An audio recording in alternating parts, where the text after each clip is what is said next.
Cell membrane. तो मैंने आपको याद है हो तो शायद यूनिसेल्यूलर है, मतलब उसका स्ट्रक्चर बहुत ही सिंपल, ब्रीफ में हम देखने वाले हैं, डिस्कस करने वाले हैं। That's why we are choosing unicellular, और मतलब जो भी सेल है अब इस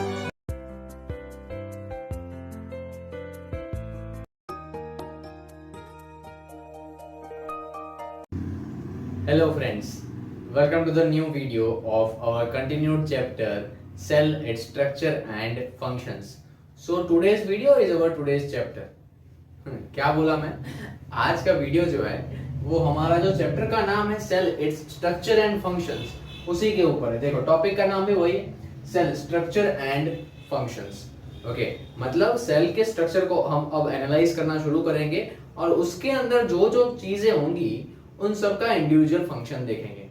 ओके, अब फंक्शन से याद आता है कि आपने 7th स्टैंडर्ड के अंदर डाइजेस्टिव सिस्टम पढ़ा था, एक्चुअली प्रोसेस पढ़ा था, सिस्टम पढ़ा था। उसके अंदर जो भी ऑर्गन्स थे उसको हम बोलते थे डाइजेस्टिव ऑर्गन्स। वो हर एक ऑर्गन का डिफरेंट काम था।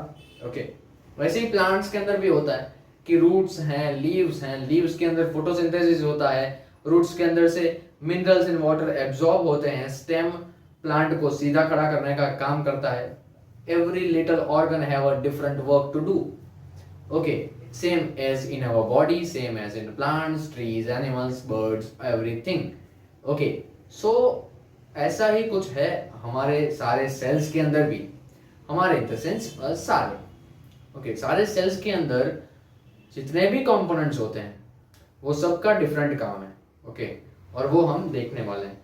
तो जो डाइजेस्टिव ऑर्गन्स थे, और वैसे ऑर्गन्स मिलके क्या बना, डाइजेस्टिव सिस्टम। वैसे ही ऑर्गन पे फोकस करें तो एक्चुअली में सेल से ऑर्गन तक पहुंचना है। कहां से? सेल से ऑर्गन तक पहुंचना है। अब सीधा सेल्स से ऑर्गन्स नहीं बनते हैं। ओके, तो सेल्स से पहले बनते हैं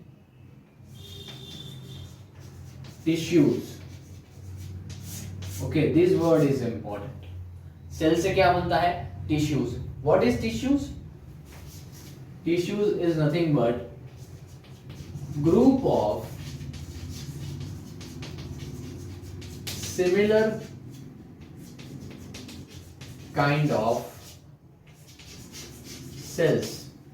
group of similar kind of cells. Tissue जो है वो group of similar kind of cells है। ठीक है, तो सेल्स मिलके टिश्यूज बनते हैं, फिर बहुत सारे टिश्यूज मिलके एक ऑर्गन बनता है, और फिर बहुत सारे ऑर्गन मिलके एक बॉडी बनता है। ठीक है, बहुत सारे ऑर्गन मिलके एक पूरा बॉडी बनता है। तो this is how our body structure made up of, and with the help of structural basic structural unit, and that is cell. Okay, तो सेल से टिश्यूज, टिश्यूज से ऑर्गन, एंड ऑर्गन से बॉडी। कुछ इस तरह का काम है। अब ये सेल कैसा होता है, टिश्यू कैसे होते हैं, ऑर्गन तो पता ही है, एंड बॉडी भी पता है। तो सेल एंड टिश्यू, इसको हम धीरे धीरे पढ़ेंगे, उसके डायग्राम्स भी आएंगे, स्ट्रक्चर पूरा देखने को मिलेगा आपको, एवरीथिंग। ठीक है, तो आगे जाते हैं थोड़ा, अब थोड़ा सेल के अंदर और डीप में जाते हैं। Parts of the cell. Okay, cell के पार्ट्स के अंदर जाते हैं। तो what is it? First is cell membrane. Okay, first is what? Cell membrane. तो actually basic components of cells are, cell के जो बेसिक कंपोनेंट्स है वो 3 है। First is cell membrane, second is cytoplasm, and third is nucleus. Again I am repeating the words, cell membrane, cytoplasm and nucleus. These are the 3 basic components of any cell. Okay, कोई भी cell के ये 3 basic components है, और ये 3 के बारे में हम आज ब्रीफ में डिस्कशन करेंगे। ठीक है, so what is membrane? First of all, membrane क्या होता है? मेम्ब्रेन होता है हम उसको वॉल तो नहीं कह सकते, बट एक हर्डल कह सकते हैं, और we can say membrane is nothing but हमारा जो घर में पर्दा होता है, मतलब विंडो के ऊपर हम लगाते हैं, तो that is membrane. Okay, so membrane का काम क्या है? मेम्ब्रेन का काम है कोई भी सेल को शेप देना।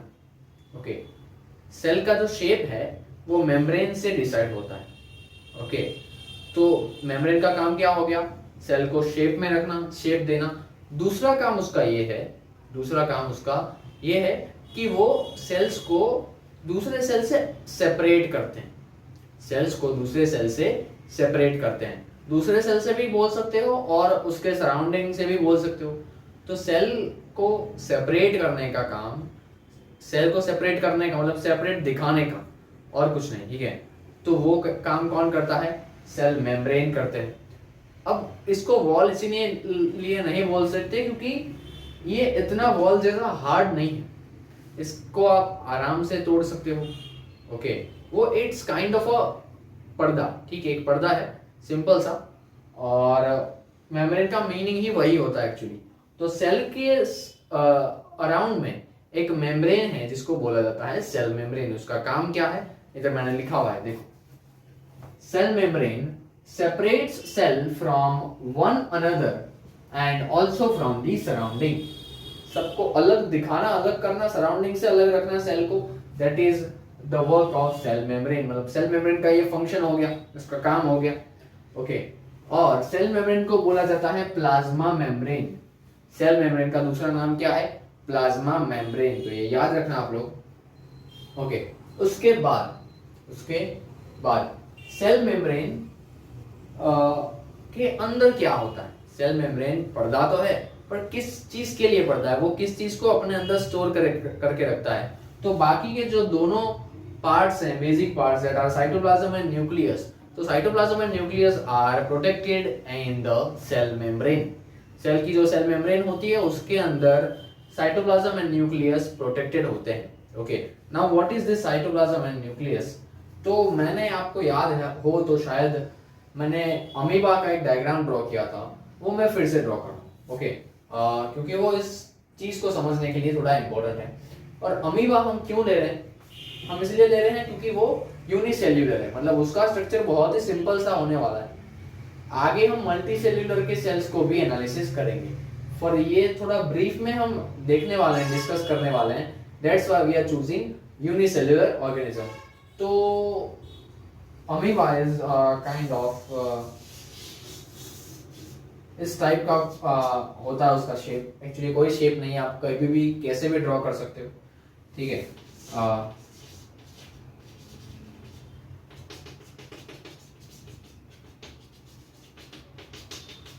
Okay, so it is our handsome amoeba. तो ये हमको ये दोनों टॉपिक समझाने में कैसे हेल्प करेगा, देखते हैं। Nucleus, what is nucleus, the central dense round body, the central dense round body in the center is called nucleus. मतलब जो भी सेल है, अब इसको एक cell as a cell consider कर सकते हैं, क्योंकि ऑलरेडी ये तो एक ही सेल है, भले ही वो एक सेल के अंदर पूरा बॉडी है, बट है तो एक सेल। तो हम इन चीजों को समझने के लिए ये यूनिसेल्युलर ऑर्गेनिज्म की हेल्प लेंगे। सो हमको इतना समझ आ गया कि ये जो ब्लू बॉर्डर है, that is nothing but cell membrane, that is also called plasma membrane, and cell membrane is protecting the nucleus and the cytoplasm. Okay, ये हमने समझा। तो now what is nucleus, the central dense round body, the central मतलब वो center में है, round body, dense round body in the center is called nucleus. जो center में है, राउंड है और डेंस है, उसको बोला गया है nucleus. Okay, so this is nothing but nucleus. सारे सेल्स के अंदर न्यूक्लियस होता है, और वो हमेशा आपको ऐसे बीच में कहीं ना कहीं देखने को मिल जाएगा राउंड शेप में। So it is nucleus. And cytoplasm, what is cytoplasm, इसका प्रोनाउंसिएशन आप ध्यान से करना, CYTOPLASM, ये उसका स्पेलिंग है। साइटोप्लाज्म उसको बोला जाता है द जेली लाइक स्ट्रक्चर, मुंह में पानी आ रहा है, पी जाओ वापस, जेली खाने को नहीं मिलेगी, ये दूसरा वाला जेली है। The jelly like structure between the nucleus and cell membrane. Okay, nucleus और सेल मेम्ब्रेन के बीच में ये जो जेली वाला स्ट्रक्चर है, jelly like structure, that is called cytoplasm. Okay, एक जो लिक्विड टाइप का कुछ आपको देखने को मिल सकता है, एक्चुअली बोर्ड में आपको लिक्विड नहीं मिलेगा, इसलिए मैंने ये डॉटेड डिजाइन बनाया है, that is indicating cytoplasm. Okay, तो मैं इधर बता सकता हूं आपको that this is cytoplasm. So nucleus और सेल मेम्ब्रेन के बीच में जो जेली लाइक स्ट्रक्चर है, that jelly like structure is known as cytoplasm. Okay, so this is all about these three basic parts: cell membrane, nucleus and cytoplasm। इसमें हमने उसका थोड़ा सा इंट्रोडक्शन टाइप देख लिया है, ठीक है। तो this is all about the three basic parts of cell. Okay, so I hope आपको ये समझ आ गया होगा, और अब हम आगे नेक्स्ट सेशन में बढ़ेंगे इन्हीं चीज़ों को और डिटेल में। Okay, so up to that keep your notes ready and text book भी पढ़ना ज़रूरी है, ठीक है। बायोलॉजी सेक्शन में daily to daily text book पढ़ना ज़रूरी है। क्यों? क्योंकि इतने सारी डिफरेंट टर्मिनोलॉजीज, इतने नए नए वर्ड्स आने वाले हैं, तो सारा मिक्स ना हो जाए, इसलिए आपका daily revision is must important. So do it every single day, ठीक है। ये आपको एवरी सिंगल डे करते रहना है, और अपना ध्यान रखिए। मिलेंगे अब हम नेक्स्ट वीडियो में, और क्विज दे देना, ठीक है, भूले बिना। Bye bye.